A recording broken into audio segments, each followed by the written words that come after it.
Okay, picture this. Right at this very moment, sitting entirely under hundreds of feet of water, is a massive, incredibly sophisticated ancient Indian metropolis. We are talking perfectly paved avenues, monumental stone amphitheaters, the whole shebang.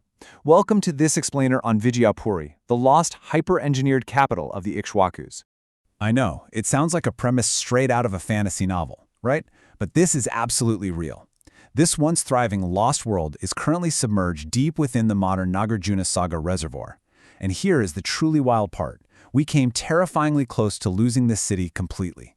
If it hadn't been for this agonizingly fast-paced, absolute miracle of a rescue mission back in the 1950s, Vijayapuri would have just vanished without a single trace. Section 1. A Natural Fortress Valley. To really grasp why this city was such a big deal, we have to look at the geography before the floods hit. The builders didn't just pick a random spot. The Nagarjunakonda Valley was frankly a strategic masterpiece. Think about it. On one side, wrapping securely around three edges of the valley, you have the dense Nalamala forest. It acted as this totally impenetrable natural fortress. Good luck marching an invading army through that dense brush. But then, on the open side, you have the massive Krishna River just sweeping right past. And that wasn't just for drinking water, that was a flowing highway straight out to the sea. So you're perfectly isolated from land invasions, but brilliantly connected to control massive riverine trade. Pure genius. Section 2. Architectural Marvels of Vijayapuri. Exactly, and once they had that perfectly defended location locked down, they didn't just throw together a haphazard settlement. No way. They built a hyper-engineered metropolis from the ground up. The civic amenities here are just mind-blowing for the time. We're talking massive stone foundations for these sprawling royal palaces. But honestly, the true flex was their everyday public infrastructure.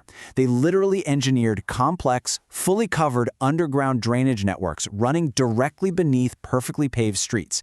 Add in beautifully designed public bathhouses built specifically for civic comfort, and you're looking at a society that prioritized public sanitation in a way that feels shockingly modern.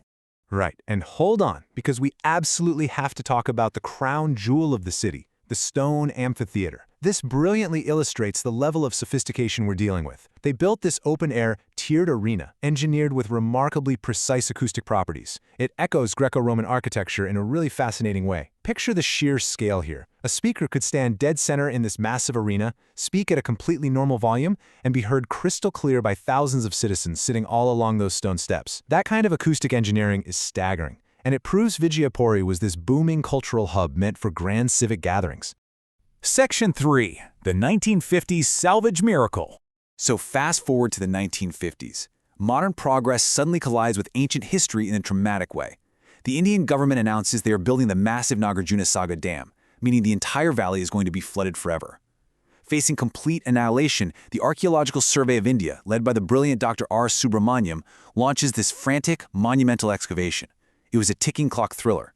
Over a few grueling years, these dedicated teams meticulously mapped out every single inch of the valley floor, but they went one impossible step further. They literally moved the city. Seriously. They transported key monuments and delicate ruins, painstakingly cataloged brick by catalog brick, lugging them all up to the absolute highest hilltop in the valley just as the waters began to rise. Section 4. An island preserved above.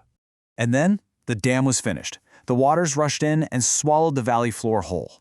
But that one towering hilltop where they relocated everything, it miraculously stayed just above the water level, becoming an island museum right in the middle of a massive man-made lake. It's wild. Today, Vijayapuri exists in this beautiful, poetic duality.